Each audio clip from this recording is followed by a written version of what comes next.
Welcome to A Healthy Bite.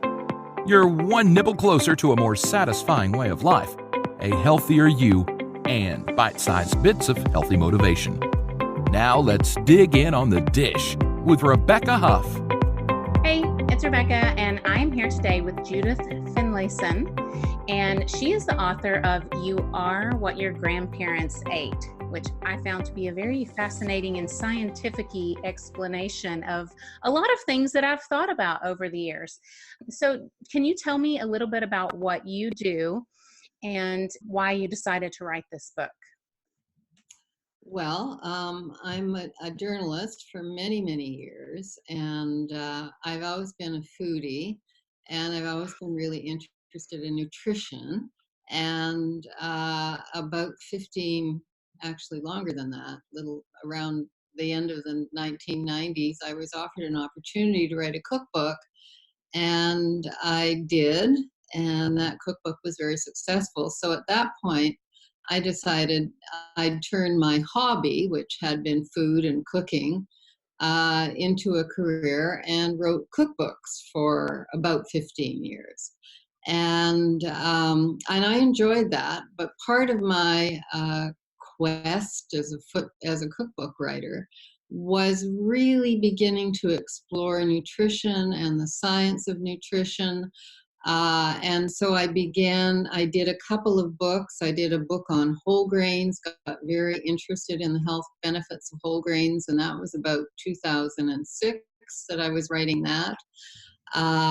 And a book called The Healthy Slow Cooker, which really took a lot of the then science of phytonutrients and looked at how food as medicine really helped to keep you in tip-top shape. And then I was introduced to the work of Dr. David Barker.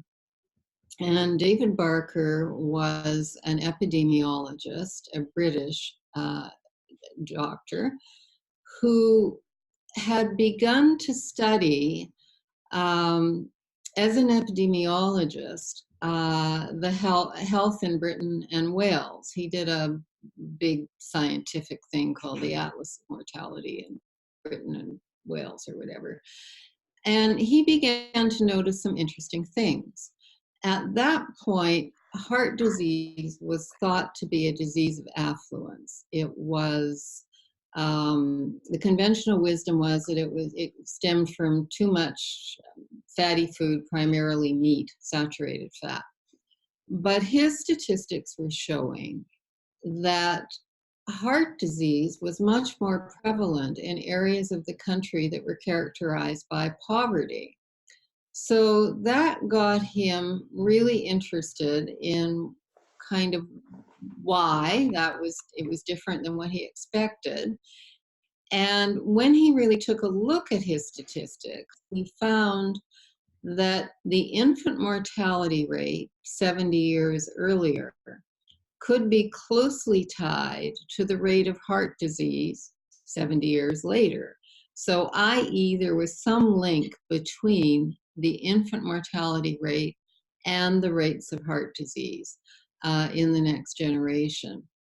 And that got him very interested in the idea of pregnancy and nutrition in pregnancy and what was going on in pregnancy, and were there any links with chronic disease. Over the next 10 to 15 years, he was able to access a number of databases, and I talk about this in detail in You Are What Your Grandparents Ate. The first was the Hertfordshire ledgers, which were based on English data around the turn of the 20th century. And using that data, he was able to develop what was then called the Barker Hypothesis. And he showed that low birth weight, 5.5 pounds or less, could be directly linked with heart disease later in life. He then went on to discover, well, he didn't discover them, but he found out about data that had been kept during the Second World War during a period called the Dutch hunger winter. And that was when the Germans closed off food supplies to the Netherlands. And the women who were pregnant, the Dutch keep very detailed medical records. So they had comprehensive health records on the women who were pregnant during that time.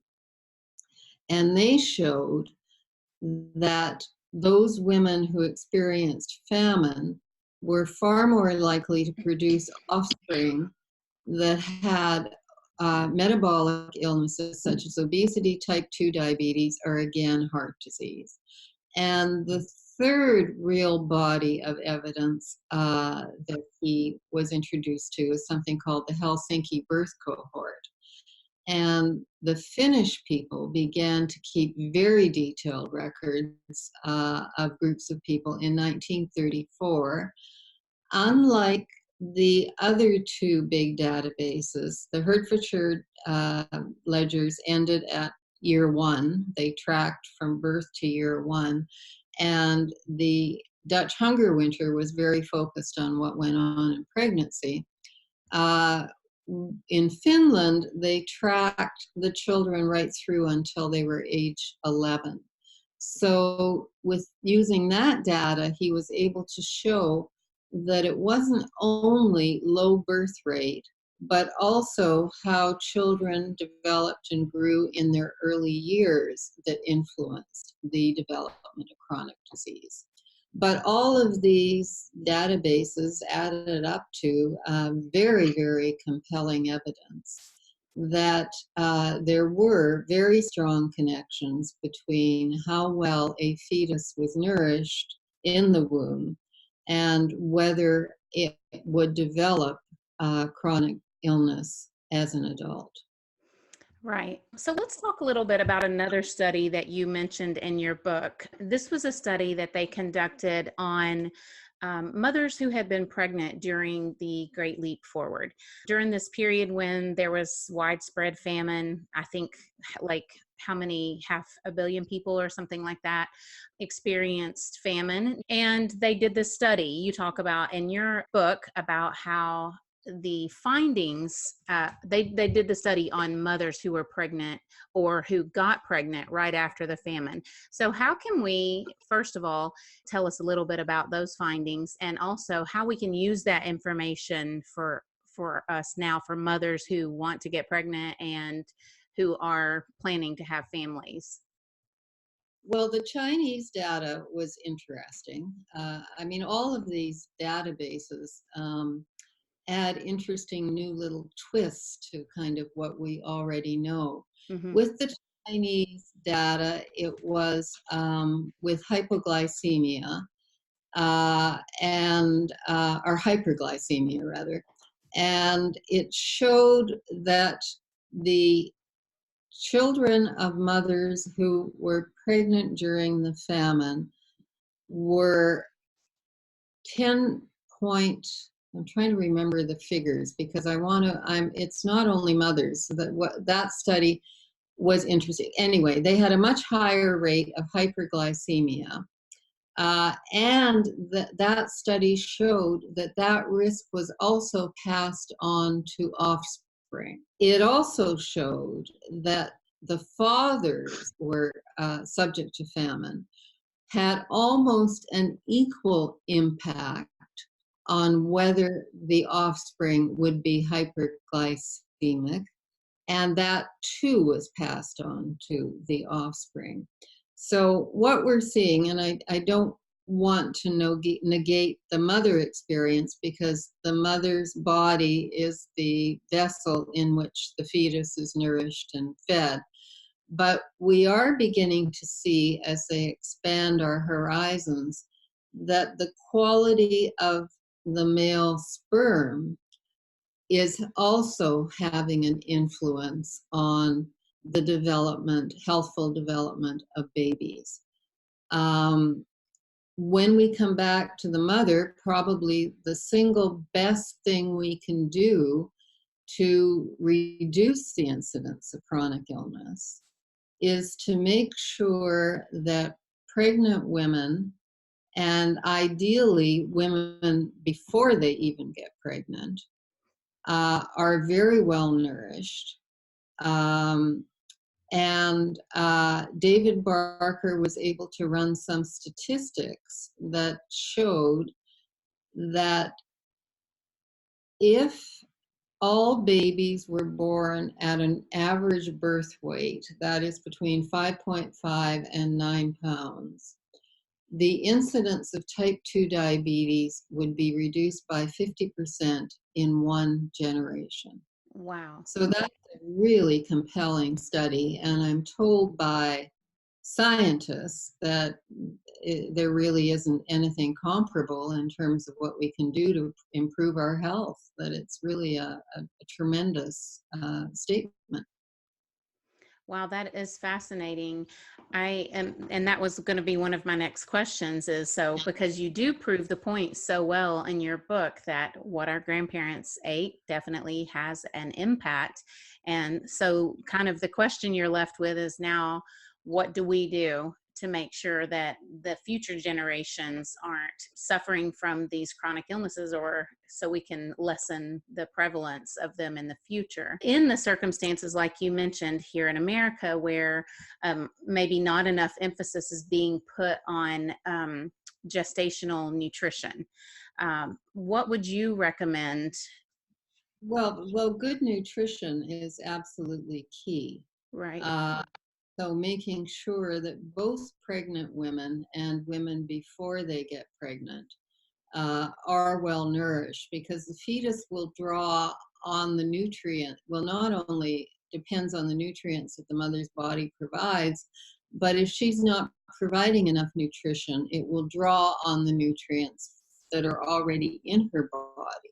So if she doesn't have enough nutrient reserves, the fetus is not going to get the nutrients it needs to develop properly, which results in poor organ formation and also in epigenetic changes.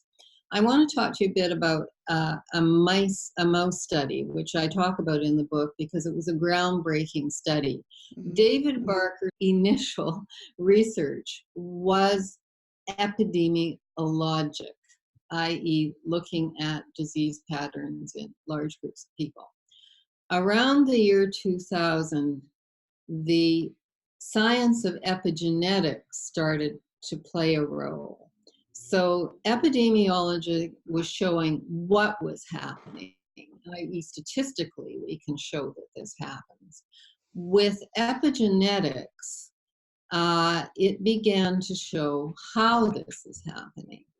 And one of the most compelling studies is the agouti mouse study, which was published in, I think, 1998, if I remember correctly. And the agouti mouse study showed there were this collection of mice that had been bred to be very beautiful, but were very unhealthy. And that study showed that by providing the pregnant females with specific nutrients that improved an epigenetic process known as methylation, they not only improved the health of those female mice who were, prior to being fed these nutrients, were likely to die young or to have serious chronic illnesses. It improved the health of their offspring and their offspring's offspring. Now, you want to know how that happens, and it happens, again, it's epigenetically. And I'll give you a couple of compelling examples of someone else who was working in the area around the time that David Barker started, and that's a Swedish epidemiologist named Lars Bergen. And he studied the small town in Sweden that he grew up in, and I don't quite know why he decided to do that, but he found that it was an agricultural community. So some years there was an abundance of crops, and other years the community was in near starvation. He found that when young boys ate too much around the time of puberty, it destined their grandsons to a significantly earlier death. Wow. When young women when women who were pregnant during a time of famine had the same effect on their granddaughters.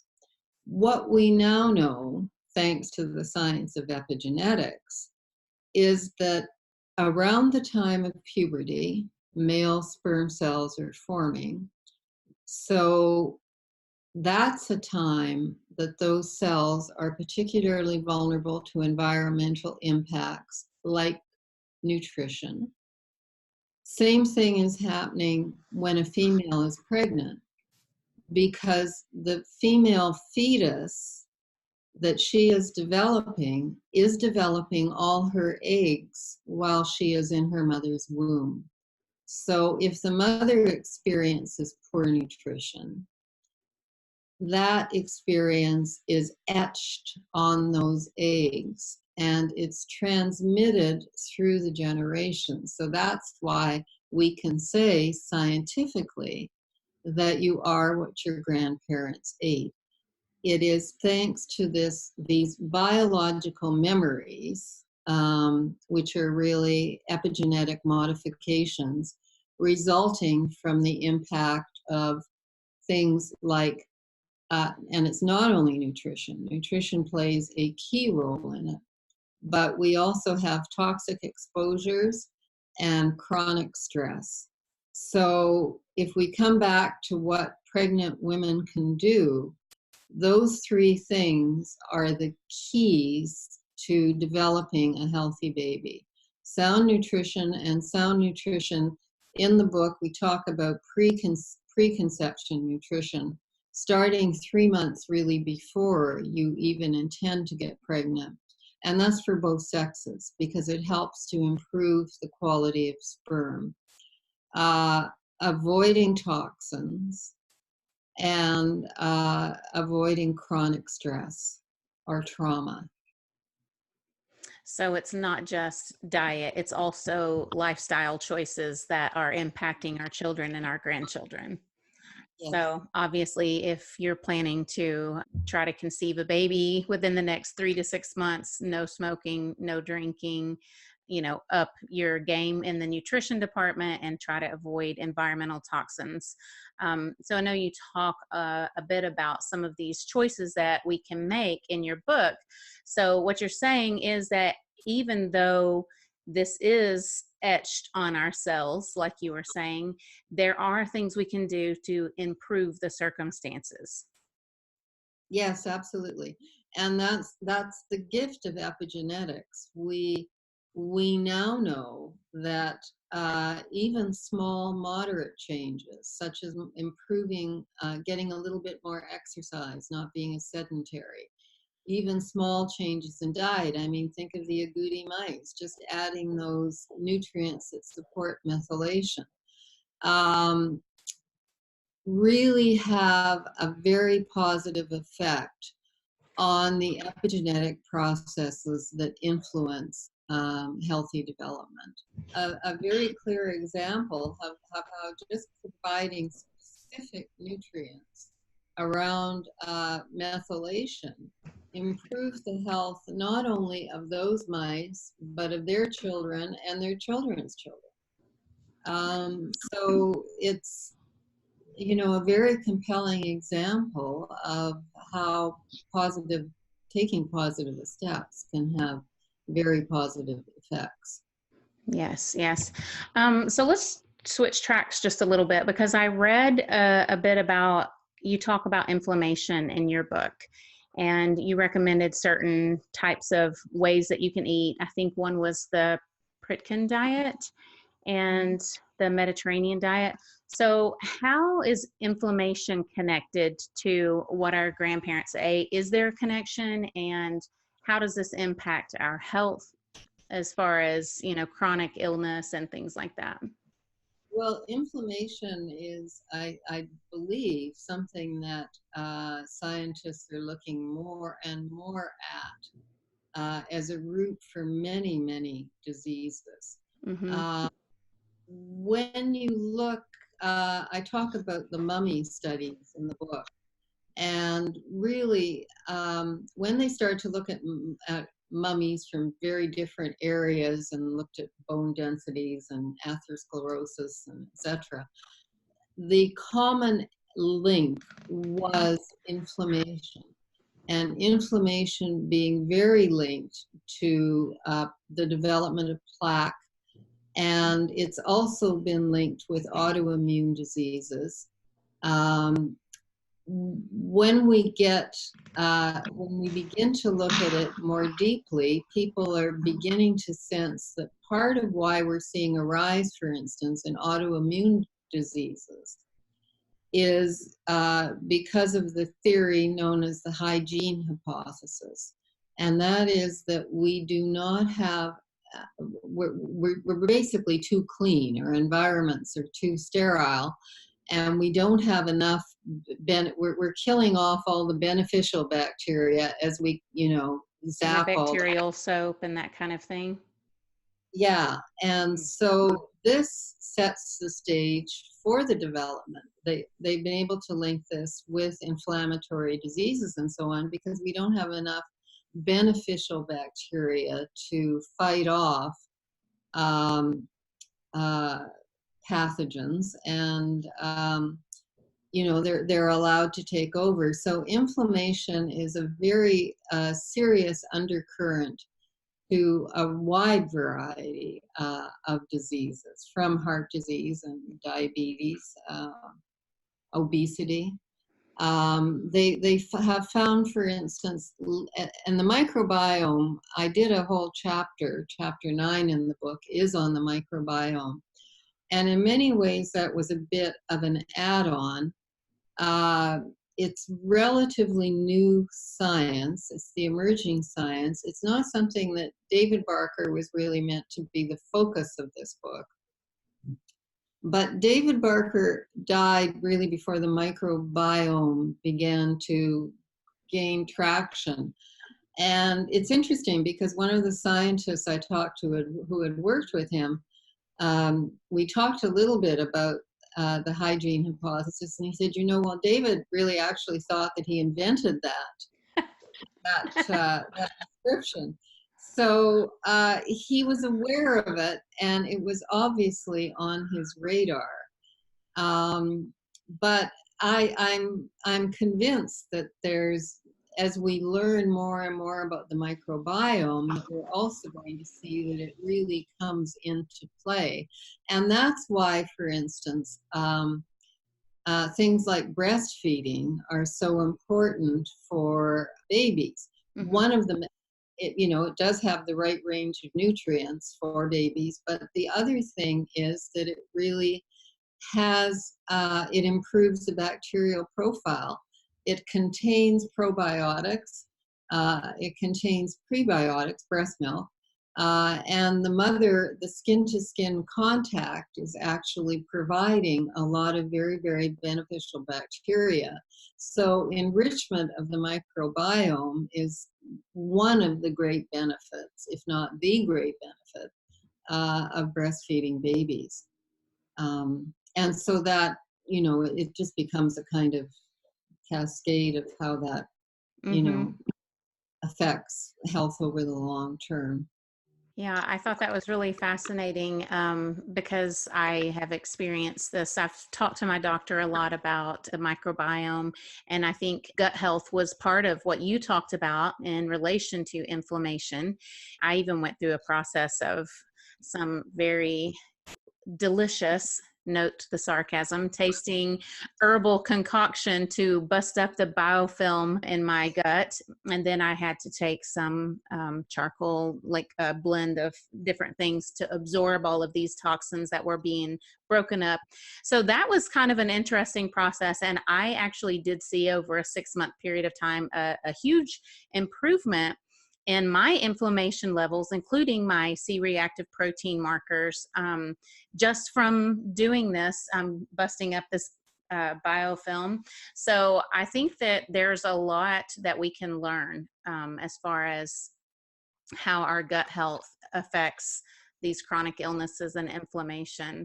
I was very interested in your mentioning the Pritkin diet and how you said that it, in combination with exercise, really has been shown to reduce the levels of C-reactive protein. Is that right? Yes, that is.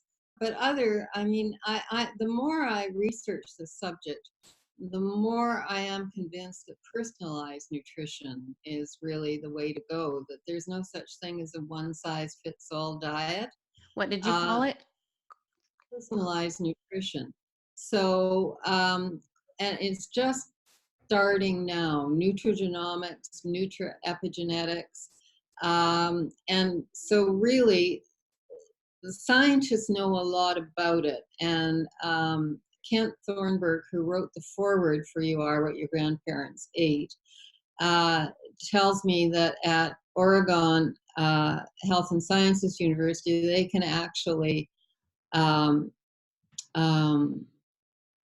track or define people's epigenomes, but it's hugely, hugely expensive at this point. I mean, it's not something you can do for a general population. Mm-hmm. But no doubt it'll be like 23andMe, and we'll start, trickling down over the years, and we'll all be able to do it. But then we'll be able to really find out what genetic variants we have and how those genetic variants interact with specific nutrients and foods. I mean, if we go back to the agouti mice, they had serious methylation issues because they were bred to be beautiful, to have these beautiful orange coats. And in the process, the breeders probably didn't know this, but they were shutting down the function of a particular gene.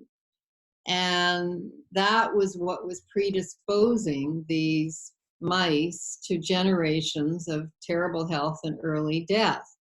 When they introduced these specific nutrients that targeted methylation, the methylation processes, they were able to turn those genes back on and improve the health of the mice over generations.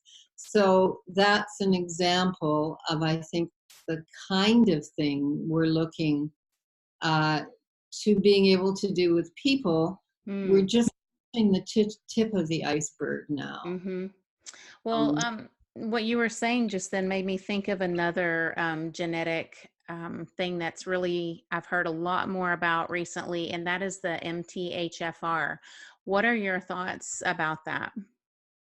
Well, I'm the worst case scenario on MTHFR. I'm a compound heterozygous. Explain to us what that means. I'm not homozygous is when you have two base sets that match, and heterozygous is when they don't match, but they're variants that are off the base cycle that you should have. So that means I would say that one of the most useful things that I ever did a number of years ago on the recommendation of my naturopath was to have my genes mapped, and I had my methylation genes done and discovered this.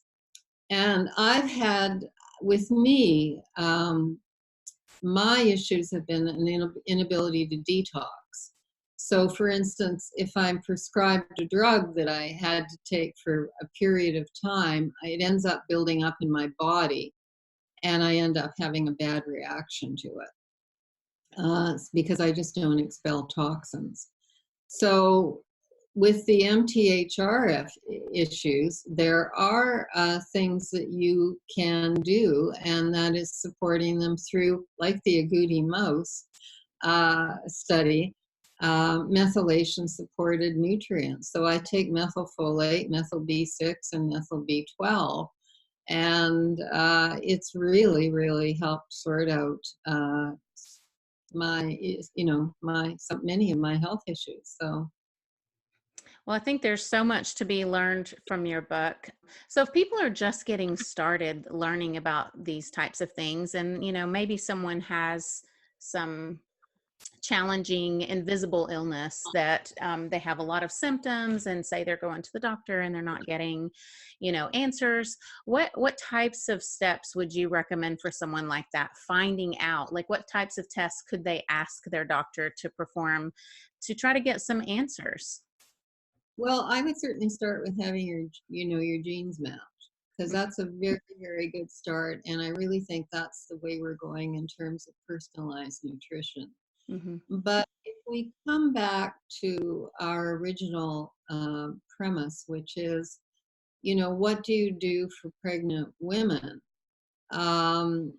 It really comes back to eating a healthy diet, in addition to avoiding toxins and stress and trauma. I mean, which is much easier said than done. I mean, sure, yeah, don't get stressed, but or if you're in an abusive relationship, or if you're experiencing a hurricane, these things are very, very challenging and have been shown to have an effect on pregnancies and pregnancy outcomes.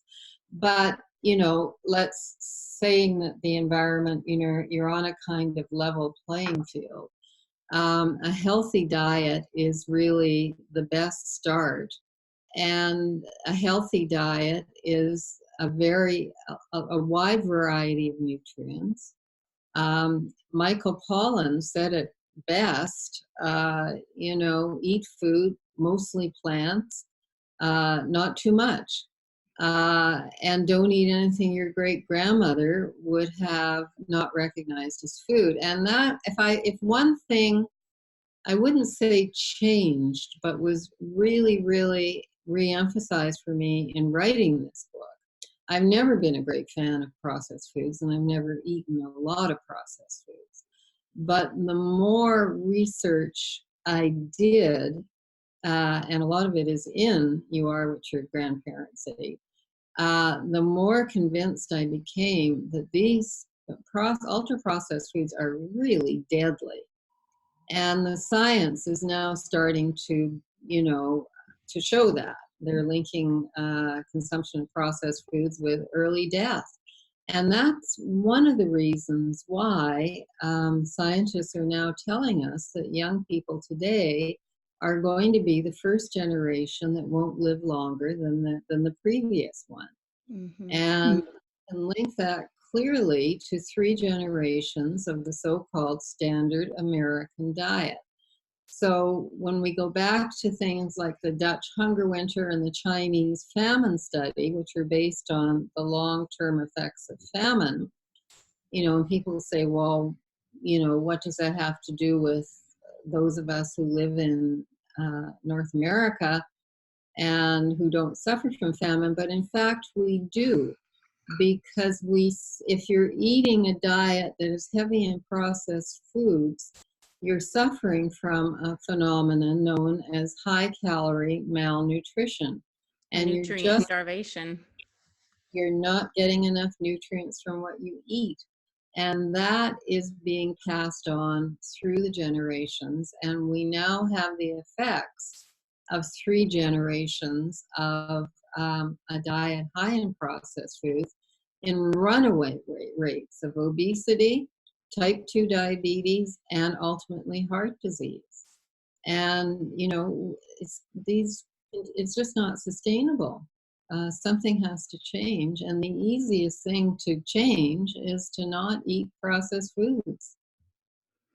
I agree 100%. And I think that's a great note to end on. Just eat real food. I mean, that was the big takeaway I got from your book with all of the science in your book was really pleasing to the geek inside of me. I loved reading all about the studies.